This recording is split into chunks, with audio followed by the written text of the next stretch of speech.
Mesdames et messieurs, bonsoir et bienvenue à cette émission d'Info 9. Qu'est-ce que l'organisme volontaire autonome? Pour nous en parler, je reçois de Rouyn-Noranda Mme Eva Bastien. Madame Bastien, bonsoir. Bonsoir. Merci d'avoir accepté cette invitation-là, Madame Bastien. C'est très gentil de votre part parce qu'on sait que volontaire autonome, je ne sais pas si les gens savent un peu c'est quoi. Moi, je fouille dedans beaucoup. Je connais très bien M. Saint-Arnaud qui en fait partie et qui est en mission au moment où l'on se parle. Ça existe depuis combien de temps, volontaire autonome? Et dites-moi, c'est quoi exactement? OK. En fait, j'aimerais commencer peut-être par définir c'est quoi un volontaire autonome. Oui, OK, c'est beau. Volontaire autonome, c'est quelqu'un qui met ses compétences et ses habiletés au profit d'une mission à caractère international. OK. Cette année, on est un groupe de 18 personnes à partir de Rouyn-Noranda.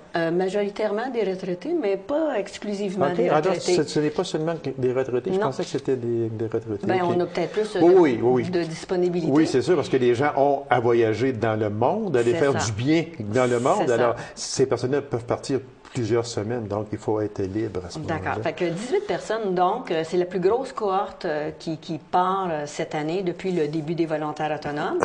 Et on s'en va dans un bidonville au nord de Lima. Le petit bidonville s'appelle Coique. Et on a des projets qui avaient commencé l'an passé et qu'on poursuit encore cette année. On peut dire aussi du volontaire autonome que c'est quelqu'un qui partage des valeurs comme l'équité, la justice sociale, le partage. Et les gens qui ont des aptitudes ou qui ont des goûts ou qui auraient intérêt peuvent facilement joindre les volontaires autonomes. Je ne sais pas si ça répond à votre question. Oui, c'est bien, madame. Cet organisme-là a pris naissance comment? Ah, c'est une drôle d'histoire. Michel Vachon, en fait, l'instigateur du projet, a écouté à un moment donné une émission avec Michel Jasmin, dans le temps, jasant avec Michel ou quelque chose comme ça. Quelque chose comme ça, oui. Et Marie-Carmen, la chanteuse Marie-Carmen, qui fait du volontariat, justement, dans l'émission au Pérou, exactement. Oui, c'est ça. Et elle parlait un peu de son expérience de travail au Pérou. Il y avait une adresse Internet où on pouvait joindre Marie-Carmen après l'émission. Michel est entré en contact avec Marie-Carmen, qui, elle, l'a enlignée sur des organismes où elle travaillait déjà. Alors, c'est un peu l'origine des volontaires autonomes. Et c'est un peu l'effet du hasard, si on veut, qui fait qu'on est là aujourd'hui. Ah, mon Dieu, fait que c'est dû un peu... c'est quand même bien. C'est dû à une émission de télé. Oui. Qu'une personne prend, tout simplement, par hasard. Peut-être par pur hasard. Marie-Carmen, qui est là, qui était chanteuse, et puis qui a un peu délaissé sa carrière pour faire du volontariat. Et puis... elle donne un site ou une place où la rejoindre. Et c'est comme ça qu'un organisme débute. Oui. Et puis, avec tout le travail que vous faites, bien, une simple émission de télé va donner, des fois, quelque chose de très valorisant à des personnes qui sont dans le besoin, dans les bidonvilles, etc. Oui.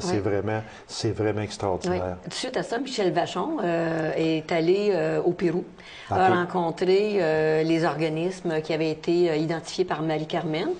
Et à son retour, il en a parlé aux retraités flyés en Abitibi-Témiscamingue. Vous connaissez sans doute? Oui, j'ai entendu parler de ça, moi, les retraités flyés, exactement, oui.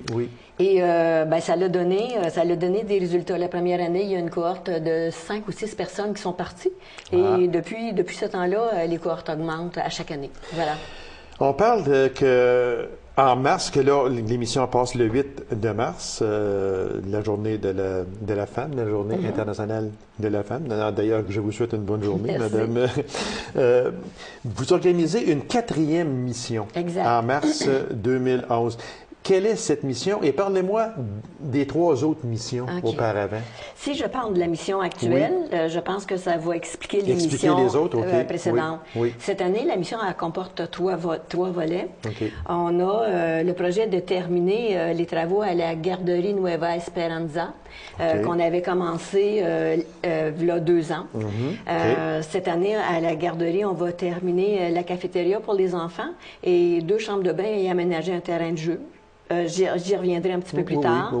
On a aussi une maison d'hébergement pour femmes violentées. Ça, c'est un autre projet.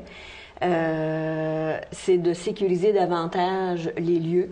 Cette maison d'hébergement-là pour femmes, elle répond à des besoins qui sont très, très, très, très, très présents.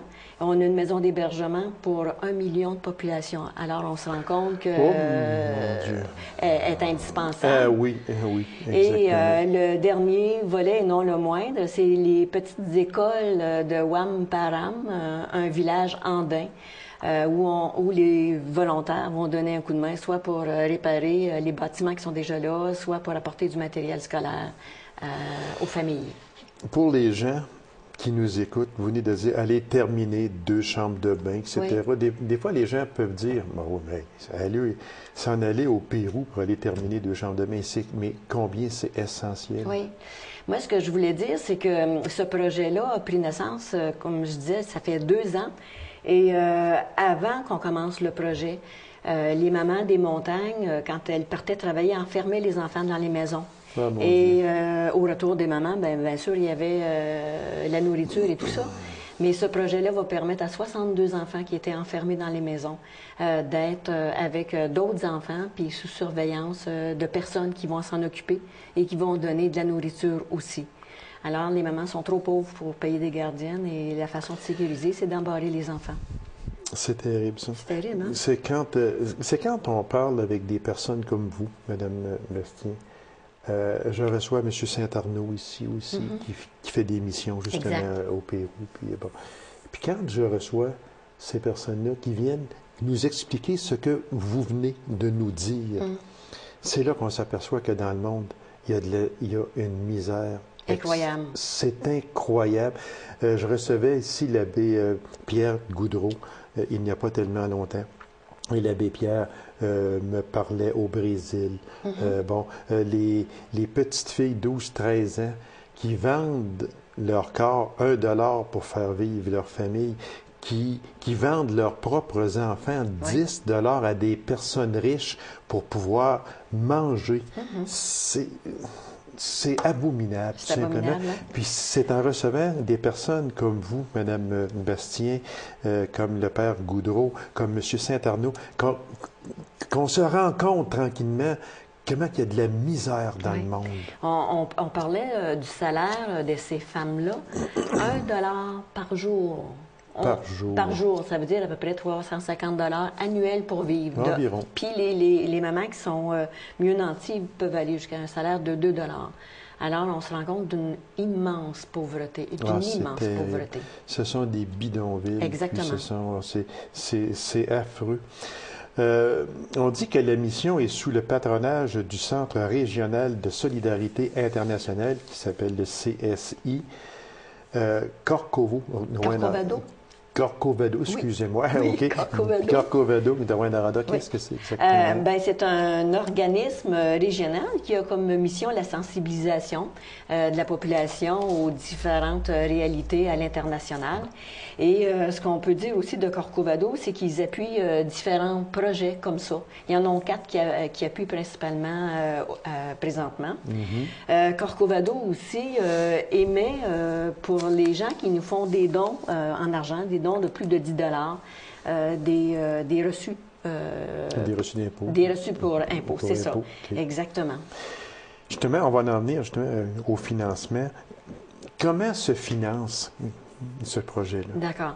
En fait, c'est peut-être notre principal cheval de bataille de trouver des fonds pour partir au Pérou. On a réalisé un quilleton. À chaque année, on réalise un quilleton. On va aussi auprès de nos amis, de nos familles, des principaux commerces, aller chercher des sous.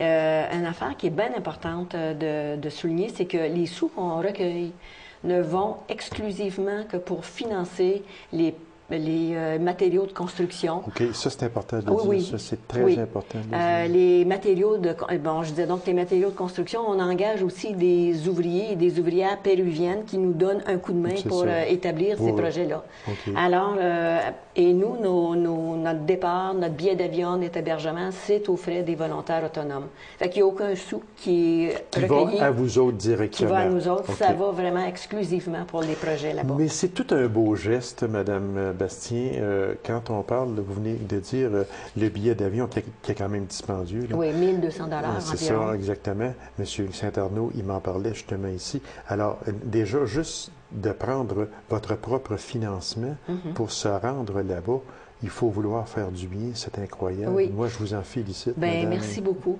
Mais quand on se rend compte qu'on est excessivement privilégié ici, Ah, on est vraiment privilégié quand on regarde ça. Là. quand on regarde comment les familles vivent là-bas, c'est quasiment comme intimidant de revenir ici puis de voir le luxe qu'on a par rapport aux autres. Alors, je pense que c'est comme une tentative de partager un peu de nos ressources et de notre bien-être, puis d'apporter ça un peu là-bas. Je pense que ça pourrait ouvrir les yeux à plusieurs personnes s'ils allaient juste faire un tour là-bas, aller voir la pauvreté, puis vous l'avez si bien dit, lorsque l'on revient chez nous puis qu'on regarde le luxe que nous avons. C'est ça. La majorité des maisons, c'est 2 chambres de bain. Là-bas, il y a peut-être 2 chambres de bain pour... En fait, il n'y a pas de chambre de bain. On va à l'extérieur. Quand on est dans les montagnes, là, on oublie les chambres de bain. C'est vraiment extraordinaire. Puis moi, je féliciterai jamais assez les volontaires autonomes. Puis je vous remercie de vous être présenté à cette émission-là, Madame Bastien, parce que le but de cette émission-là, c'est de sensibiliser les gens à l'extrême pauvreté. Des fois, il y en a qui vont dire « Ouais, mais regarde, ils vont là-bas. » Mais il y en a des pauvres au Québec, oui, il y en a des pauvres au Québec, ça, je suis d'accord. Il y a des organismes qui s'occupent de ces pauvres-là. Mais il ne faut pas oublier aussi que à l'autre bout du monde, il y en a, puis ils ont besoin d'aide énormément. Puis c'est avec des personnes comme vous, puis M. Saint-Arnaud, et tous ceux qui font partie des volontaires autonomes, chapeau et félicitations à vous autres. Pourquoi le Pérou? Pourquoi le Pérou? En fait, ça a commencé, c'est une histoire qui se tricote depuis 4 ans, je peux dire. Okay. Et à chaque année, comme cette année, on termine ce projet-là à la garderie, ça va être terminé. Pourquoi le Pérou? Je pense que ça a été choisi aussi, pas par hasard, mais à cause des références qu'on avait eues justement de Marie-Carmen. Okay. Et que ça l'a entraîné d'une année à l'autre, bon, des projets qui sont un petit peu différents, mais qui sont reconduits d'une année à l'autre. Je sais qu'actuellement, il est question pour les années futures qu'on puisse peut-être aller en Haïti. Ah, OK. Il y a le Burkina Faso aussi qui semble intéressant. En fait, on va où les gens qui nous demandent de l'aide, on peut nous donner un coup de main, un coup de pouce, soit financier, soit en aidant physiquement ces communautés-là, dans des projets qui se veulent durables. Moi, j'aimerais juste en terminer, parce qu'il reste très peu de temps, ceux qui voudraient contribuer financièrement, ceux qui prennent cette émission-là et qui disent « Moi, je voudrais contribuer financièrement », qu'est-ce qu'on peut faire? D'accord. On peut donner nos dons directement à Corcovado, à Rouyn-Noranda, ou encore on a Michel Vachon, j'ai son adresse ici, je ne sais pas si on peut la donner. Oui, allez-y, madame. Alors, c'est Michel Vachon, 92 rue Cahouette, Amos, J9T. 3G1. Je ne sais pas si on peut mettre le pamphlet à l'écran. Oui, je peux peut-être ici, de ce côté. L'autre côté, l'adresse de Michel Vachon. OK. Fait que... Je pense que tu as les doigts vis-à-vis. Bon, voilà. Comme ça ici, on ne le voit pas tellement. On va le redire, puis regardez, c'est ça ici qui est volontaire, les volontaires autonomes. On les voit ici. Voilà. Alors, on va le redire, c'est Michel Vachon, 92 rue Cahouette, Amos. Le code postal est J9T3G1 et le téléphone est le 819-732-0083. Alors, c'est important, ceux qui voudraient faire des dons. Des dons. Oui. Et on se rappelle que Corcovado émet aussi un reçu pour déduction fiscale. Exactement. Alors, Madame Bastien, merci infiniment. Puis, continuez votre très beau travail humanitaire. Puis moi, je félicite et je lève mon chapeau à tous les volontaires autonomes. Bravo à vous autres pour le bien que vous faites particulièrement au Pérou. Merci beaucoup, madame. C'est un plaisir. Merci. Et c'est réciproque, madame. Alors, courte pause, mesdames et messieurs, et on vous revient immédiatement après. Restez avec nous.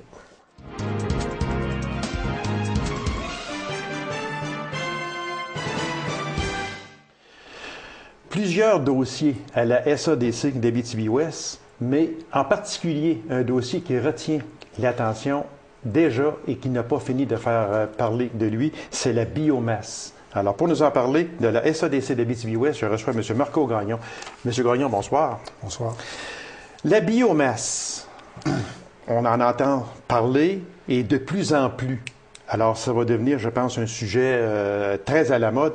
Mais expliquez-nous, c'est quoi que la biomasse?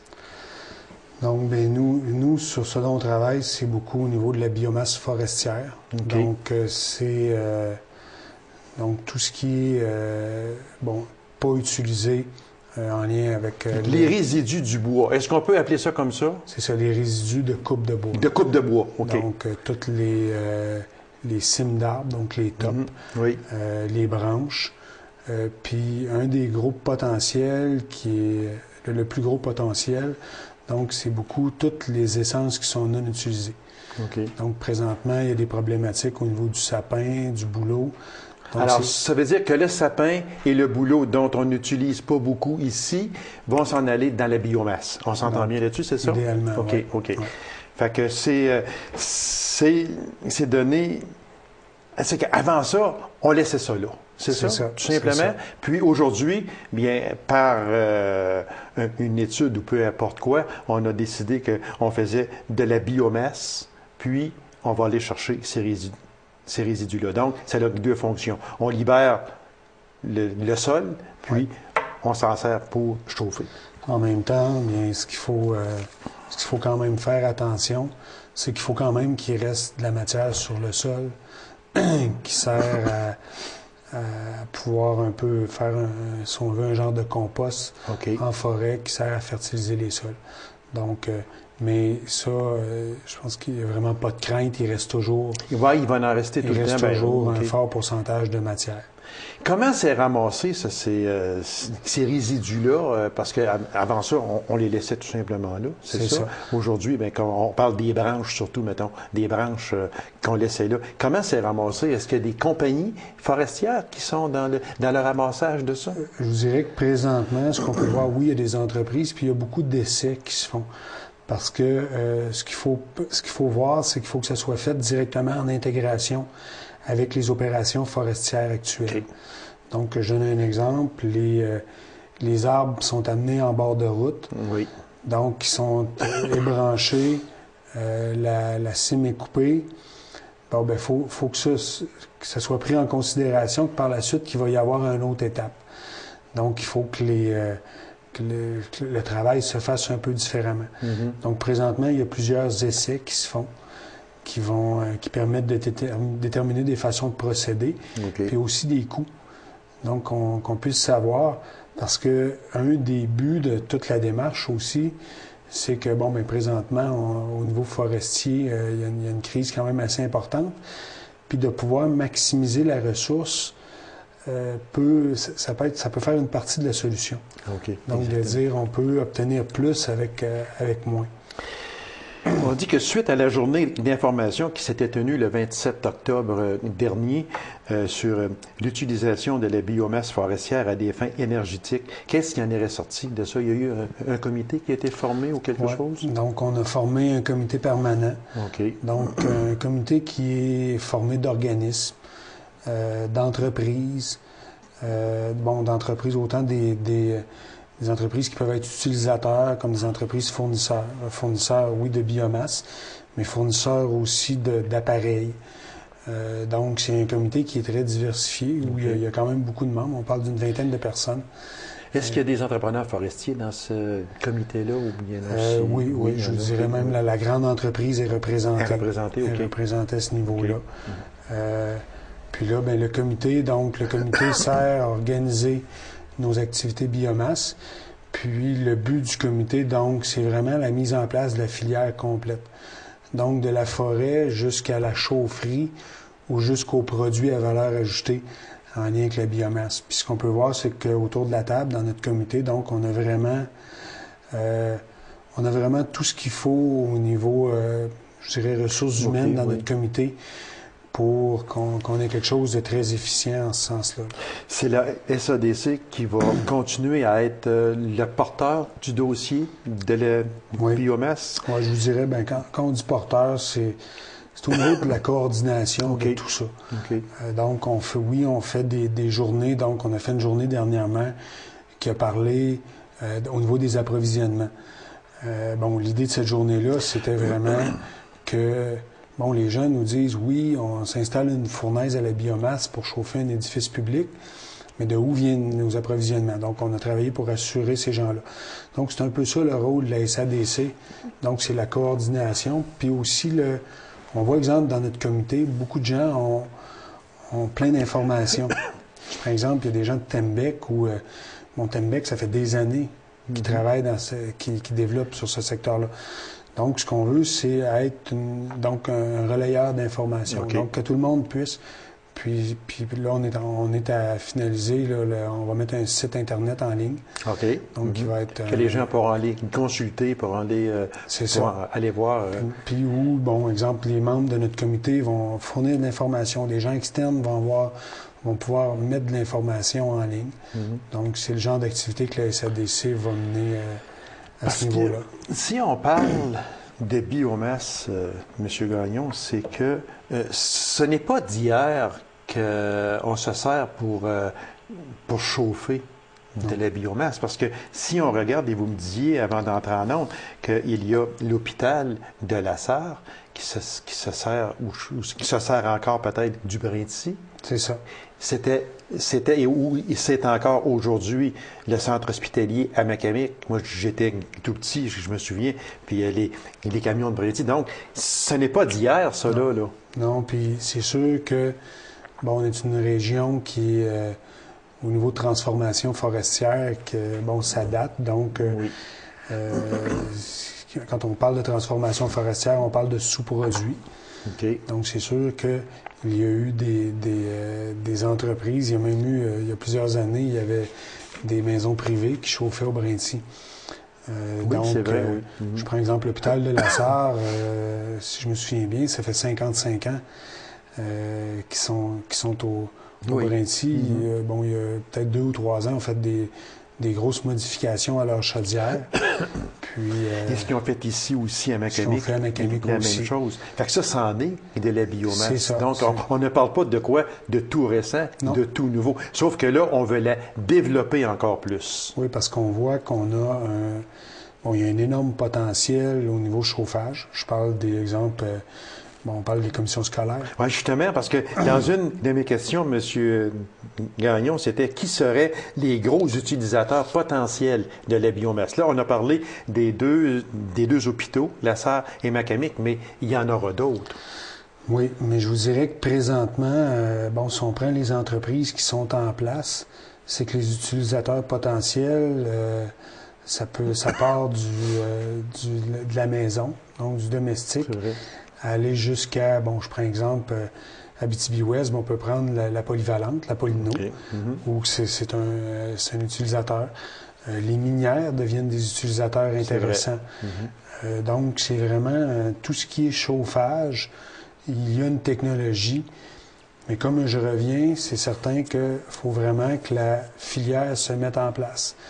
Donc, je donne un exemple. Si vous décidez de vous installer un chauffage à l'huile dans votre maison, c'est parce que vous avez l'assurance qu'il y a 1 ou 2 ou 3 entreprises qui peuvent venir vous fournir de l'huile. C'est justement. Alors, est-ce qu'on peut dire la même chose pour la biomasse? Bien, présentement, c'est là qu'on est... C'est un des mandats que notre comité se donne, ainsi que la SADC, puis des entrepreneurs. Donc, comme je reviens, c'est la mise en place de la filière. Donc, de dire, on a des entrepreneurs qui viennent en forêt pour récolter de la biomasse, qui est livrée dans un centre de distribution, puis qu'à partir de là, qu'il y ait de la distribution. Donc, que vous, exemple, comme consommateur de biomasse, vous pourriez nous appeler et dire, voici, moi, j'ai besoin d'un voyage. Okay. Mais c'est certain que au niveau, je vous dirais, présentement, oui, la commission scolaire est un joueur intéressant là-dedans. Je prends des entreprises quand même qui pourraient, exemple, des centres d'achat, des entreprises plus importantes, dans l'exemple, dans la transformation au niveau des métals, des entreprises de soudure. Okay. Est-ce qu'on peut dire, au moment où l'on se parle, M. Gagnon, que si les principales entreprises de l'Abitibi-Ouest, on va parler là d'Abitibi-Ouest, on sait qu'il y en a plusieurs à la Sarre, si ces entreprises-là se décidaient toutes à se servir de la biomasse, Est-ce qu'au moment où l'on se parle, on aurait suffisamment de biomasse pour les fournir? Oui. Oui, je peux vous dire qu'il y a amplement de biomasse, soit sur les terres publiques, donc en lien avec les CAF, où présentement c'est Tembec qui est le bénéficiaire. On a aussi toutes les terres privées, puis les lots intramunicipaux. Fait qu'avec tout ça, oui. Mais est-ce que... Expliquez-moi une chose. On parle de branches et puis de cimes d'arbres, OK? Qui va aller chercher ça sur le terrain? Est-ce que c'est donné à l'entreprise privée? Est-ce que c'est par contrat? Êtes-vous au courant de qui va aller chercher ça? Comme je vous dis, présentement, c'est pas... C'est toute affaire, c'est sûr. Il y a des entreprises qui ont les équipements pour... mais c'est certain qu'à partir du moment où il va y avoir une demande qui va être créée, donc il y a des entreprises qui vont se... On a une entreprise à La Sarre qui est l'entreprise Cyclophore, qui est une entreprise qui est quand même établie, donc qui fait, oui, la récupération sur les parterres de coupe, je crois, plus en terre publique. Donc, donc ça, c'est une entreprise qui a une capacité à devenir un fournisseur de la filière biomasse. Donc, il y a d'autres entreprises qui vont se mettre en place, mais vraiment, nous, on travaille vraiment structuré. Je vous dirais que c'est un peu l'œuf ou la poule présentement. Donc, c'est de dire, bon, mais est-ce qu'on voit qu'au niveau de la technologie de chauffage, ça, c'est rien de nouveau. Donc, puis même qu'on a des avancées très intéressantes dans les dernières années au Québec à ce niveau-là. Au niveau de la récolte, c'est pas compliqué. Il y a plein d'essais qui se font. C'est des équipements, des procédés qui sont connus. Mais c'est de dire, bon, mais qui va transférer... Qui fait quoi, autrement dit? Qui va transférer, exemple, un édifice public, puis qui va se mettre à faire des approvisionnements sans qu'il y ait des édifices qui soient transférés. Donc, c'est un peu le... C'est sûr que le dossier chemine, c'est sûr, là, mais seulement qu'il y a de l'ouvrage qui a été fait. Et il y a encore beaucoup d'ouvrages à faire, parce que là, on parle, entre autres, supposons, entreprise nordique bioénergie, c'est ça? Oui, ça, c'est une entreprise qui fait de la récolte. Donc, eux, c'est vraiment de la forêt aller jusqu'à l'utilisateur. Tout récemment, on a implanté une première petite chaudière, donc qui est implantée à l'Auberge des Seigneurs, donc anciennement le bar chez Bob, puis qui est un système qui est très simple, puis très évolué, donc qui peut être contrôlé par ordinateur à distance. Donc, c'est vraiment très simple, qui est un système polycombustible. Donc, on peut utiliser de la granule, du brin de scie, de la biomasse forestière et même d'autres choses pour pouvoir... C'est donc dire, M. Gagnon, que le dossier chemine. Et puis, on met beaucoup d'emphase sur la biomasse. Et puis...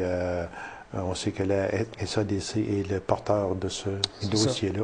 Alors, on vous remercie beaucoup. On en sait beaucoup plus sur la biomasse. C'est sûr que c'est nouveau tout en étant pas nouveau. C'est ça. C'est ça. On peut dire ça comme ça. C'est ça. Si on prend l'exemple sur des pays européens où il y a des villages entiers qui chauffent à la biomasse, avec une chaufferie, avec un réseau chaleur. Une des choses qui fait qu'ici, c'est un petit peu moins populaire, c'est qu'on a quand même une énergie qui est à coût quand même abordable comparé à d'autres pays. On n'est pas pressé pour aller chercher d'autres sources de chaleur, autrement dit. Mais on peut voir que les gouvernements, présentement, mettent des choses en place qui sont des incitatifs importants au développement de cette filière-là. Merci beaucoup, M. Gagnon. Un plaisir. Alors, mesdames et messieurs, merci d'avoir été là et on se donne rendez-vous à une prochaine émission d'Info 9. Au revoir. OK, bon.